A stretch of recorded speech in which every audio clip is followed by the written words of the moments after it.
taxis, everything. My father set up food packages, which is now provided supplies to over 1,200 families, and we're still taking donations if anyone would like to contribute. We would also deliver blankets to those who fled their homes. Me and my father visited countless of the sites. You could see the broken spirit of the people who had lost their family. No hope in their eyes as they know the world has turned their back on them. We are here today to show them that we will not rest until they are given their basic rights of freedom, which is why we must call now for a ceasefire. Ceasefire now! Ceasefire now! Ceasefire now! Ceasefire now! Ceasefire now! Ceasefire now! Ceasefire now! To this day, there has been 11,000 murders. 60% of them are kids and women. Kids. Mothers are burying their children. They started writing their names on their bodies so that if they die, they will be able to identify them. How can people live like this? How can we sit here and condone this genocide and these disgusting war crimes? The use of white phosphorus, cutting off humanitarian aid, targeting residential buildings, hospitals, mosques, schools, refugee camps, universities. How does the world sit idle? We watched the IDF lie about the bombing of hospitals, killing 400 innocents. We watched the IDF shoot 23-year-old Fa'ad for throwing a stone at them. We watched them destroy our beloved Gaza. I spent nights in houses where children I befriended would scream in their sleep for their mother, thinking that they had been killed until we waked them up. I've met close friends like Musheir Al-Farrar, who lost 40 of his friends, all martyred in the war, innocents, all around the age of 20, young lives with unfulfilled potential. He travelled to Gaza amongst the bombing just to rescue his cat. I had to leave him behind, and I think about him every minute, wondering if he is still alive. He is still in Gaza, amongst the rest of my family and friends. Yes, I managed to make it back home, but at what cost? I left my people to continue feeling the damage and terror while I sit home. The guilt is unbearable. People risk their lives just to go to the shop or to fill up water from local tanks. This is not life. I've seen the chaos with my own eyes. Little girls being pulled from under the rubble, faces covered in dust, blood dripping off their face. That was a girl with a dream of having a family or being married. That boy's body you seen on Instagram, he wanted to be a footballer. He wore the same Ronaldo jersey every single day because that's all his parents could afford. His friends wanted to be doctors, pilots, engineers. They're killing our youth and justifying this. We must hold them accountable. I've seen bodies charred to a crisp, laying on stretchers. Ambulance after ambulance rushing to the scene as people hurry to put the bodies in the back of the ambulance as a hope of saving them. Again, most of them were kids.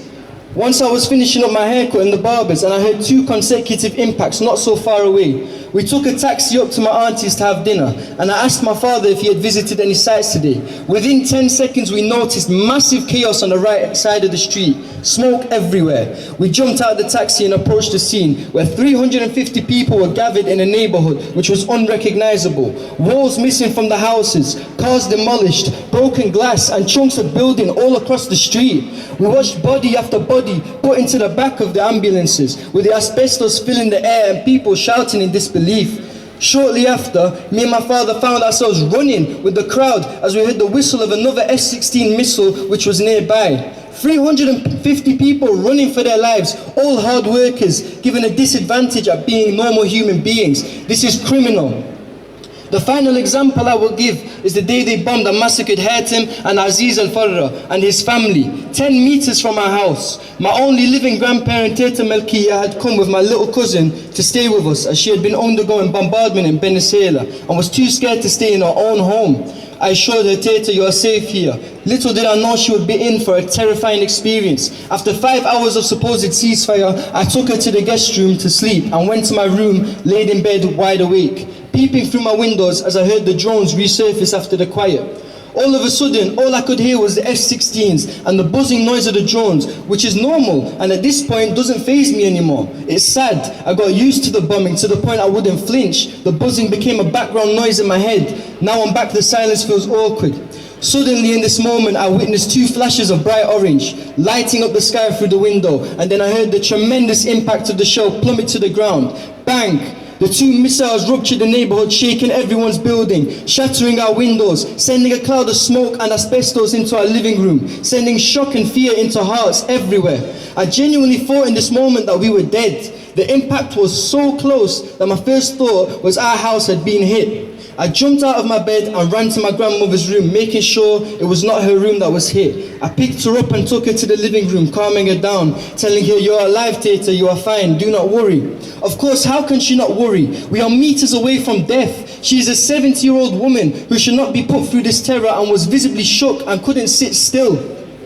The smoke was visible in my room as you watched particles fly through the air. The wailing of women and the screaming of young kids filled the air. Men shouting in rage. The floor covered in glass as I ran in my bare feet and boxers to the balcony to see where was hit. I started running the names of possible families who could have been hit through my head, worrying that it was a close family. My father ran to the street and I followed him. The water tanks flooded the streets as the impact knocked them off the buildings. It was everywhere. I followed my father as he watched as his cousins Aziz and Hatim were put on stretchers. People calling for Allah in disbelief. My cousin shouting and holding me back from the scene so I do not see the horrors of the attack. The sheer panic of another F-16 was still in the air, but no one cares. They want to get these people straight to the hospital and help the injured. That's how brave the Palestinians are. I witnessed this all in front of me, and I could go into more harrowing details, like the fact half of a woman's body was thrown across a row of buildings into the other street to later be discovered, or how a little girl's head was blown off. But in simple words, another massacre committed by the IDF, condoned by our own Prime Minister Rishi Sunak, who has voiced his support for Israel. 16 of my family were killed this day, 7 of them kids. Rishi Sunak is allowing our country to take part in the murder of kids. My grandmother came from danger to witness more danger. There is nowhere safe in the Gaza Strip. People leave one site to go somewhere equally as dangerous. They made people travel to the south just to make it easier for them to target us.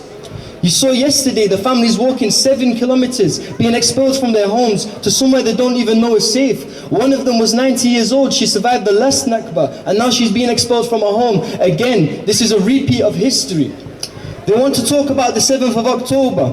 Let's talk about the Balfour Declaration, the Nakba catastrophe, where 700,000 displaced from their homes, 532 villages wiped off the map by Zionist militia, the Deir Yassin and Khan Yunis massacre. Let's talk about 2014, when 11 of my little cousins, all younger than 9, were murdered in a single Israeli airstrike. Tried to lead us wrong. But let's make it be known they do not speak for us and that we have our own voices. We do not support the killing of innocents. We do not support ethnic cleansing. We will not allow for these injustices to go unnoticed. Let's give Palestine the support they need. Let us unify and call for peace in the world. Boycott Israeli goods. Share the atrocities carried out by the IDF. Put pressure on our MPs and Rishi Sunak to make advancements towards a ceasefire.